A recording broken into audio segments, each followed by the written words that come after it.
रहो, वो 17 करोड़ लेकर वजीर आजम बन सकता है, और हम इतनी बड़ी तादाद रखने के बाद भी महाराष्ट्र से एक भी मुसलमान को पार्लियामेंट नहीं भेज सकते क्या?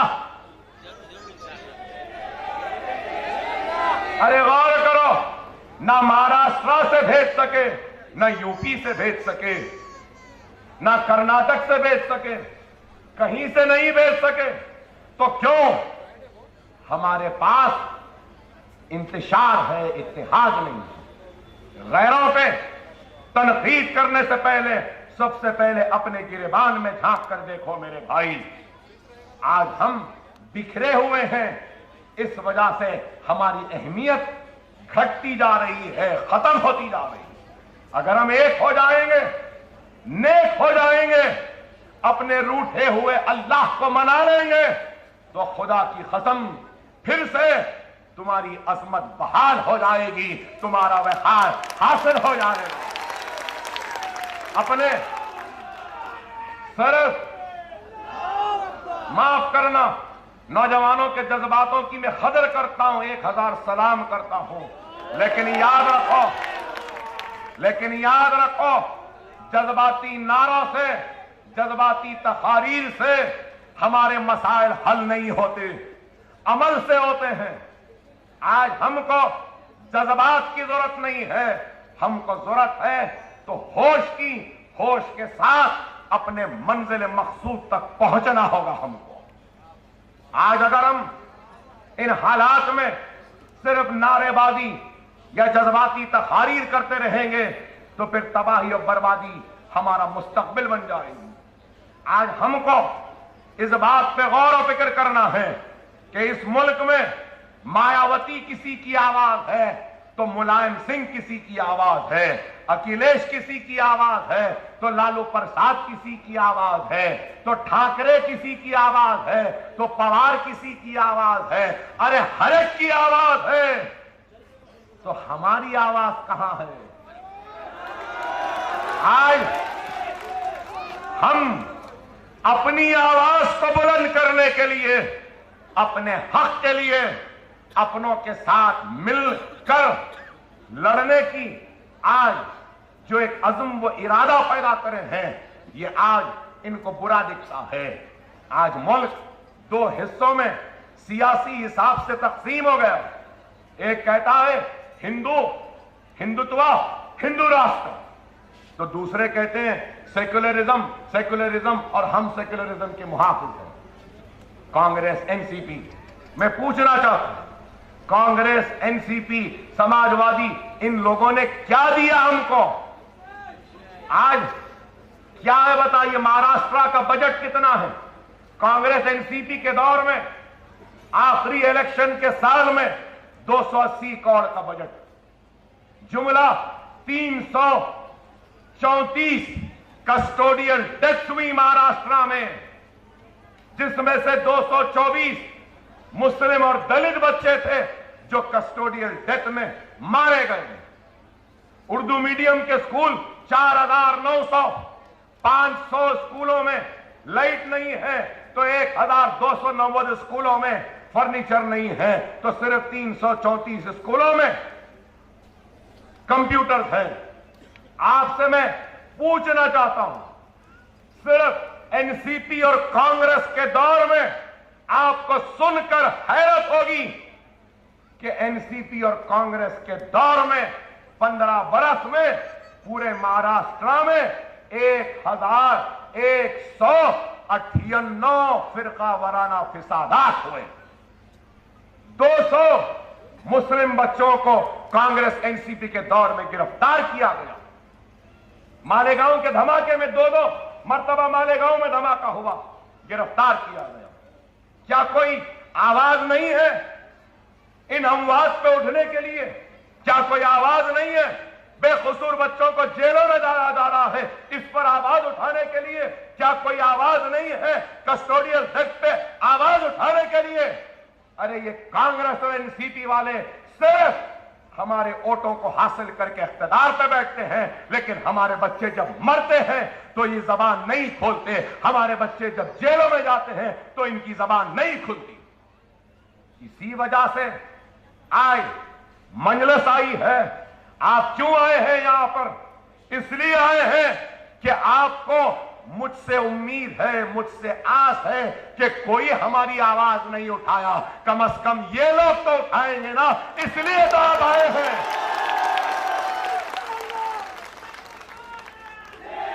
नहीं मेरे भाई, ये नारा ना लगाओ। ना मैं शेर हूं, ना शेर बनना है मुझे। मैं महाराष्ट्र को आया हूं तो महाराष्ट्र के मेरे भाइयों में से शेर बनाने आया हूं, तुमको बनाने आया हूं शेर। बनना है शेर, बनना है शेर। आसान तरकीबें नौजवानों, नमाज के पाबंद बन जाओ, कुरान तर्जुमे से पढ़ लो, यतीमों की मदद करो, बेसहाराओं को सहारा दो। आका रसूलुल्लाह सल्लल्लाहु अलैहि वसल्लम की सुन्नत पे अमल करो। मसाजिदें आबाद हो जाएंगी, कुरान की तिलावत कसरत से होगी, तो खुदा की कसम इस चीता कैंप में शेरों के साथ साथ नए चीते भी पैदा हो जाएंगे। ये है, आज हम आए हैं तो इज्जत के लिए नहीं, शोहरत के लिए नहीं, दौलत के लिए नहीं, बल्कि आए हैं तो सिर्फ आपके हक के लिए लड़ने के लिए आए हैं, आपको आपका हक दिलाने के लिए आए हैं। क्या हाल है, क्या हाल है महाराष्ट्र स्टेट का? अरे न सिर्फ ये, यहां का क्या हाल है?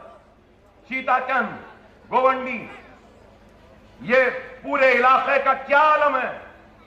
पूरे मुंबई में 89% अगर लिटरेसी रेट है कि तालीम याफ्ता लोग 90% पूरे मुंबई में हैं, तो चीता कैंप में तालीम याफ्ता लोगों का तनासुब सिर्फ 25% है। क्यों है? अरे आप बताइए। यही बात तो हम पूछने आए हैं। यहां गोवंडी शिवाजी नगर के 44% बच्चे अंडरवेट हैं, 44% बच्चे अंडरवेट हैं। यहां के 88%, करीब 90% हामिला जो खवातीन हैं, उनके पास खून की कमी है। क्या मैं गलत कह रहा हूं? रफीक नगर, बैगनवाड़ी, शिवाजी नगर में हैजा, डेंगू, मलेरिया, इरखान के अलावा टीबी के बीमारियां ज्यादा हो रही हैं। यहां पे एक बड़ा हॉस्पिटल भी नहीं है और यहां की आबादी करीब 8 लाख की आबादी है। क्या ये काम नहीं था कांग्रेस का, एनसीपी का? कितने स्कूल है बताइए? अरे आप बताइए, आपके पास कितने स्कूल हैं? हमारे बच्चों को पढ़ने के लिए स्कूल नहीं। 2 कोऑपरेटिव बैंक है, एक बैंक है बैंक ऑफ बड़ौदा के नाम से, नेशनलाइज्ड बैंक भी नहीं है। और एक बात बताऊं, ये चीता कैंप, रफीक नगर, गोवंडी के इलाके में 55% लोगों के पास राशन कार्ड भी नहीं है। सही है ना? क्या मैं गलत कह रहा हूं? बोलिए। क्या यहां पे लोग नहीं जिनके पास राशन कार्ड भी नहीं है? तो आप बताइए, ये क्या नाइंसाफी है? अरे राशन कार्ड नहीं, स्कूल नहीं, दवाखाना नहीं, खाने को खाना नहीं। अरे रिपोर्ट आई, रिपोर्ट में लिखा गया कि रफीक नगर, गोवंडी, चीता कैंप में कई घर ऐसे हैं जिन घरों में दिन में एक मर्तबा भी चूल्हा नहीं जलता। अरे यहां पे लोग क्या खाते हैं? जब देखे, हिसाब करें तो यहां पे पत्ते खाते हैं। सिर्फ 18% लोगों को दूध और चिकन मिल रहा है, और मटन तो सिर्फ ये चीता कैंप गोवंडी के लोग सिर्फ 7.5% लोग मटन खाते हैं। आप बताइए, क्या हमारे नसीब में गुर्बत है? क्या हमारे नसीब में भूख है? क्या प्यास है? प्यास से याद आता है, अरे आप बताइए, पीने का पानी तक मयसर नहीं है इस इलाके में। क्या गलत है? क्या हुकूमत साफ पानी नहीं पिला सकती? क्यों नहीं पिला रही है? क्या ये इसलिए कि ये हमारी बस्ती है, यहां पे रहने वाले हम हैं? अरे यही बात है, यही शिकवा है, यही शिकायत है मुझे कि मेरी बस्तियों को नजरअंदाज किया गया। मेरी मां और बहन जो हामिला है वो खून की कमी से मरते हैं, लेकिन कोई पूछने वाला नहीं है। मेरे बच्चे आज कमजोर हो रहे हैं, लेकिन कोई नहीं है पूछने वाला। कितने बैंक अकाउंट्स हैं? क्या आप सबके बैंक अकाउंट्स है? रिपोर्ट में आया है कि चीता कैंप, गोवंडी, रफीक नगर, ये शिवाजी नगर के इलाके में करीब 65% लोगों के पास बैंक अकाउंट नहीं है। कितना खर्च मिला आपको मालूम? महाराष्ट्र में 6% से भी कम मुसलमानों को खर्च दिया गया। ग्रेजुएट बच्चे 100 ग्रेजुएट निकलते हैं तो उसमें 2.5% 100 में से 2.5 मुसलमान। 100 लड़कियां ग्रेजुएट निकलती है तो उनमें से सिर्फ 1.4%, 1.5% भी नहीं है लड़कियां ग्रेजुएट निकलती। उर्दू मीडियम स्कूल बंद है, प्राइमरी स्कूल है तो अपग्रेड नहीं होती। आप बताइए, ये सारे मसाइल को लेकर हम आते हैं और हम बोलते हैं तो कहते हैं कि ये सेक्युलर वोटों की तकसीम को आए हैं। अरे हम सेक्युलर वोटों की तकसीम के लिए नहीं आए हैं। सेक्युलरिज्म सेक्युलरिज्म सेक्युलरिज्म की इबादत के नाम पर जो हमारा इस्तेसाल हुआ, हमारा इस्तेमाल हुआ, हमारे वोटों के जरिए इख्तिदार पर बैठकर हमारे साथ नाइंसाफी करे हैं, हम उसका हिसाब तलब करने आए हैं। यह कांग्रेसी और एनसीपी और समाजवादियों से क्या किया? क्यों हमारे बस्तियों में तरक्की नहीं होती? तालीम के क्या है मसाइल? तालीम के लिए कुछ भी नहीं है, कोई मौके नहीं। Pre matric scholarship 10 lakh application आते हैं तो 3 लाख एप्लीकेशन को मिलता है। Post matric Maulana Abul Kalam Azad scholarship कुछ भी नहीं है। क्या मिली यार किसी को पढ़ने के लिए स्कॉलरशिप? आज हम इन्हीं बातों को, इन्हीं मसाइल को उठाकर लेकर आपके सामने आए हैं।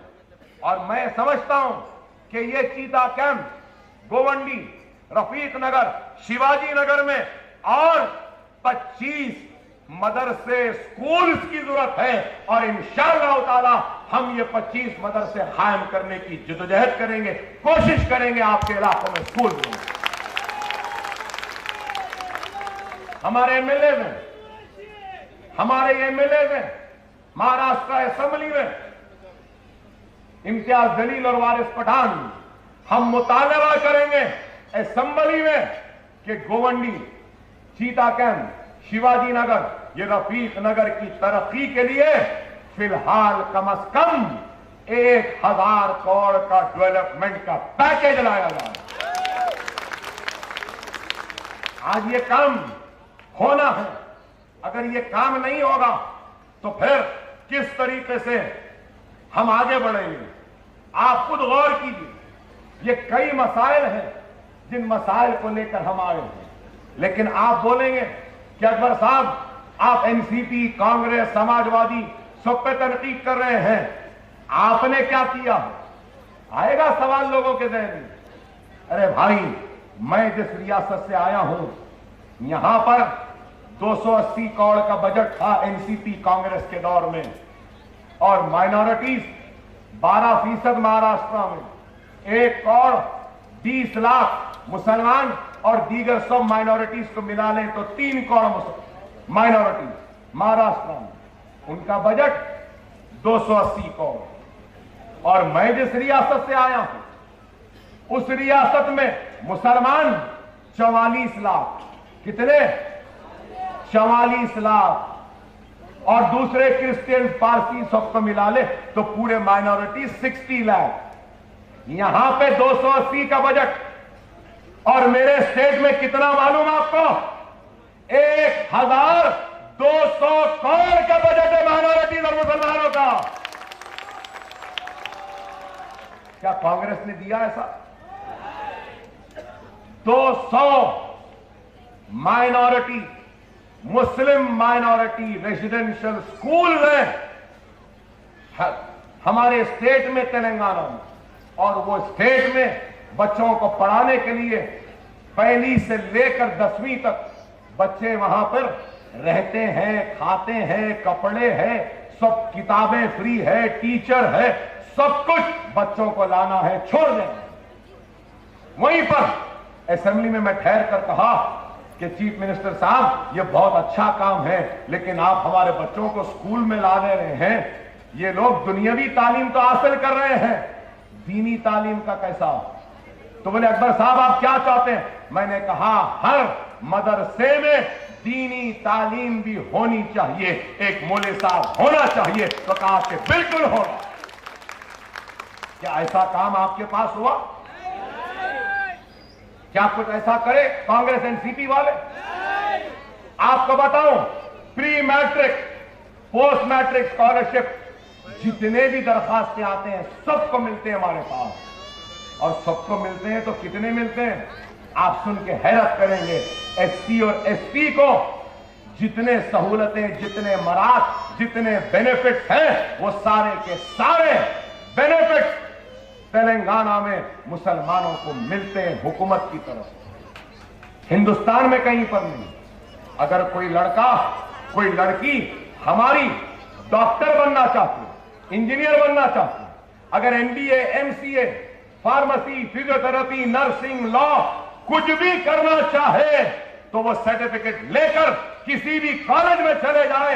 अगर किसी कॉलेज की फीस 2 लाख है, 1 लाख है, 50,000 है, 70,000 है, कुछ भी है, सर्टिफिकेट ले जाए, दाखिला मिल जाता है, और सारी की सारी फीस 480 करोड़ रुपया फीस वो बच्चों का हमारी हुकूमत अदा करती है। क्या ऐसा काम कुछ हुआ आपके पास? क्या कांग्रेस एनसीपी वाले करे? अरे ये सिर्फ आपके वोट लेते रहे और वोटों के जरिए इख्तिदार के कुर्सियों पर बैठते रहे, लेकिन काम कुछ नहीं किया। अरे मैं आपको बताऊं कि हमारे पास अगर कोई लड़का या लड़की ग्रेजुएशन कर लेती है, ग्रेजुएशन के बाद मास्टर्स करना चाहती है, मास्टर्स, नौजवान जानते होंगे मास्टर्स के लिए अगर कोई लड़का या लड़की यूके जाना चाहती है, यूएसए जाना चाहती है, लंदन जाना चाहती है, अमेरिका जाना चाहती है, स्कॉटलैंड जाना चाहते हैं, आयरलैंड जाना चाहते हैं, ऑस्ट्रेलिया जाना चाहते हैं, न्यूजीलैंड जाना चाहते हैं, दुनिया में कहीं पर भी जाना चाहते हैं, यूनिवर्सिटी में एडमिशन ले ले, आइल्स का एग्जाम पास कर ले, दाखिले का लेटर आ गया, वो लेटर हमारे स्टेट गवर्नमेंट के माइनॉरिटी वेलफेयर में दाखिल करते हैं। दाखिल करने के बाद प्लेन का किराया, रहने का खर्चा और 20 लाख रुपया उस बच्चे और बच्ची को लंदन अमेरिका में पढ़ने के लिए हुकूमत देती है। क्या ऐसा आपके पास कुछ हुआ? क्या कांग्रेसियों, एनसीपी और ये समाजवादियों ने दिया ऐसा कुछ? सिर्फ वोट के भिखारी बनकर हमारे दरवाजों पे वोटों की भीख मांगने के लिए फकीर आ जाते हैं, लेकिन हमारी गुर्बत को खत्म नहीं करते। हुकूमत से हमने ये करवाया। अब एक अनीसुल गुरबा नामी हैदराबाद में एक यतीम खाना है, गुरबाओं का मरकज है, 50 करोड़ से इमारत बन रही है, फलकनुमा कैंपस है, वहां पे 50 करोड़ से school, Urdu medium, English medium, junior college, degree college और एक स्कूल और कॉलेज, जूनियर और डिग्री मेरे हल्के में बन रहे हैं। चारों तरफ काम हो रहा है, यहां क्यों नहीं होता? और काफी जायदादें पूरे बेच के खा गए ये कांग्रेस और एनसीपी वाले, पूरे एनओसीयां दे दिए। अंबानी का घर किसकी जमीन पर है? और काफी जमीन वक्फ बोर्ड मुसलमानों के लिए वक्फ किया गया, अल्लाह की जमीन को बेच दिए ये बेईमान लोग। मौकूफा जायदाद आपकी, मेरी, किसी की नहीं है। मौकूफा जायदाद अल्लाह की जायदाद है, अल्लाह की अमानत है। अल्लाह की अमानत को बेचते हुए इनको डर नहीं लगा, अल्लाह की अमानत को बेचते हुए इनको कोई खौफ नहीं आया, अल्लाह की अमानत को बेचते हुए इनको शर्म नहीं आई। तो आप खुद अंदाजा लगा सकते हैं कि कैसे लोग हैं ये लोग, कैसे लोग हैं। मुंबई शहर के कोतवाली का दफ्तर भी वक्फ आराजी पर है।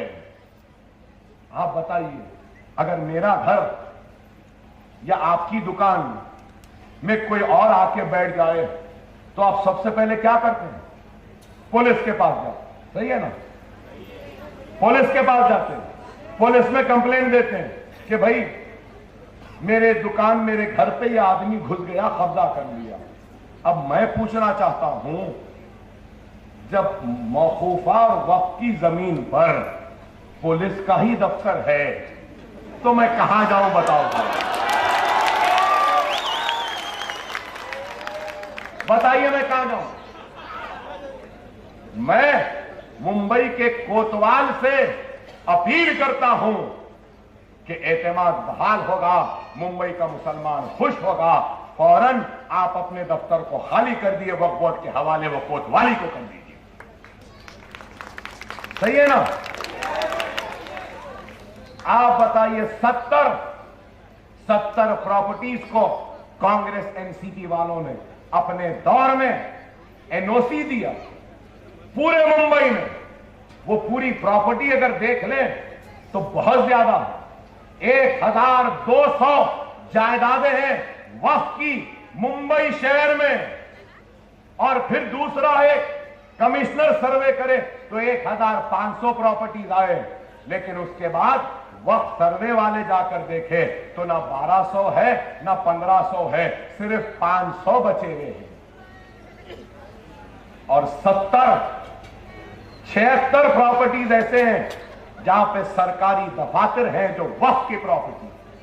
अरे मैं तो ये कहूंगा कि हमको कुछ नहीं चाहिए, हमको किसी की पैसे की मदद की जरूरत नहीं है, हमको हमारे जमीन दे दो जो हमारे बड़ों ने हमारे लिए वक्फ किया था। हम उस जमीन पर ही हमारे बच्चों के लिए मदरसे बना लेंगे, दवाखाने बना लेंगे, ट्रेनिंग सेंटर बना लेंगे, हमको किसी की मदद की जरूरत नहीं है। आप बताइए, न सिर्फ ये इस्माइल यूसुफ कॉलेज का मामला, 34 एकड़ जमीन, शायद उससे बढ़ के 64, शायद इतनी बड़ी जमीन आज तक कांग्रेस एनसीपी वाले क्यों नहीं दी? इतना बड़ा दफ्तर बन गए, क्या क्या बन गए उसके अंदर। और हैदराबाद में हम क्या करें? मेरे भाई, औकाफ की जायदादों का मुकदमा लड़ते लड़ते हम 80 एकड़ हासिल करें, 50 एकड़ हासिल करें, 34 एकड़ करें। हमारे हैदराबाद में भी एक वक्फ की जायदाद थी जहां पे पुलिस का दफ्तर था। हाँ, पुलिस वाले थे, खाली नहीं कर रहे थे। मीटिंग हुई असेंबली में, बहुत गड़बड़ हुई। मैं फिर उसके बाद गड़बड़ करते हुए अपना इस्तीफा फेंक दिया, कहा कि मैं इस्तीफा देता हूं कि कानून के मुहाफिजीन आज कानून की खिलाफ वर्जी करके पुलिस वाले औकाफ की जमीन पे है। इससे बड़ी शर्मनाक बात क्या है? ले लो, ये इस्तीफा फेंक दिया। सब आए, समझाए, मुझे बोले अकबर साहब आप गुस्से में मत आइए, हम ये बिल्डिंग को खाली करते हैं। और फौरन 8 दिन के अंदर वो बिल्डिंग खाली हो गई। और आज उस बिल्डिंग को हमने लीज आउट कर दिया है। खरीद महाना करोड़ रुपया 30 बरस की लीज पर दिए, 50 करोड़ रुपया वक्फ बोर्ड को आया। क्या ऐसा कामयाब नहीं हो सकता है? मुसलमानों के मैयतों के तदफीन के लिए जगह नहीं है तो 50 एकड़ जमीन हैदराबाद में हमने फ्री ली है हुकूमत से, किसके लिए? जहां पे बगैर किसी पैसे के कफन और दफन का इंतजाम होगा मुस्लिम मैयतों के लिए। क्या आप ऐसा कामयाब नहीं चाहते? तो यह काम कैसे होगा? आपके इतिहास से होगा। आप बोलेंगे अकबर साहब आप इतना काम करा रहे हैं। मेरे भाई, बाप को बाप नहीं बोलने वाले लोग हमको बाप बोल रहे हैं। तो क्यों बोल रहे हैं, किस वजह से बोल रहे हैं? इसलिए बोल रहे हैं क्योंकि वहां के अवाम का इत्तेहाद, अवाम की ताकत हमारे साथ है, इसलिए वो हमको बाप बोल रहे हैं। अगर आप भी हमारे साथ देंगे ना,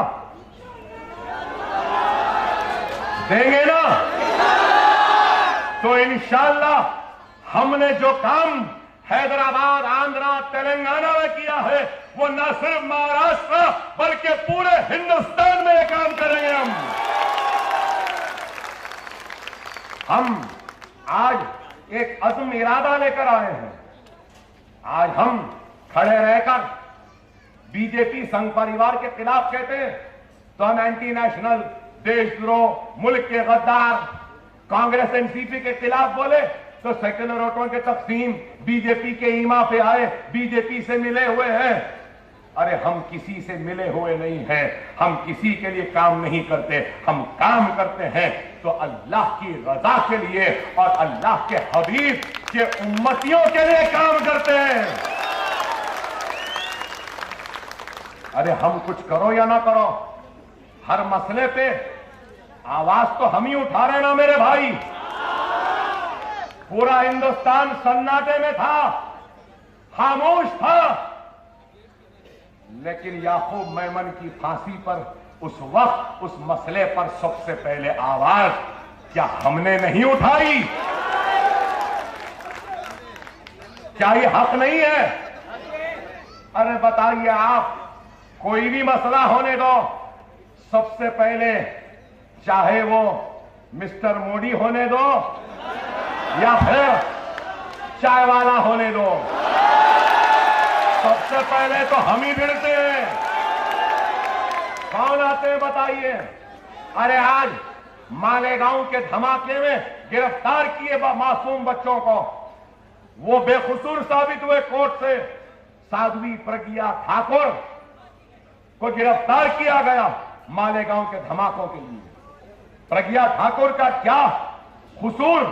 प्रज्ञा ठाकुर का कसूर कि मोटरसाइकिल प्रज्ञा ठाकुर के नाम पर जिससे धमाका हुआ मालेगांव में, लेकिन एनआईए आज एनओसी देती है, हाईकोर्ट में कहती है कि प्रज्ञा ठाकुर को छोड़ दो, हमको कोई एतराज नहीं है। तो मेरा सवाल यह है, इंसाफ का तराजू प्रज्ञा ठाकुर के तरफ क्यों झुका हुआ है? अरे रुबीना मेमन के नाम पर भी गाड़ी थी तो उसको छूट क्यों नहीं दी गई? आज प्रज्ञा ठाकुर को क्यों छोड़ रहे हैं? मेरा सवाल है। क्या सवाल गलत है? इंसाफ तो बराबर होना चाहिए। आज यही है, हम जब बोलते हैं तो इनको बुरा दिखता है।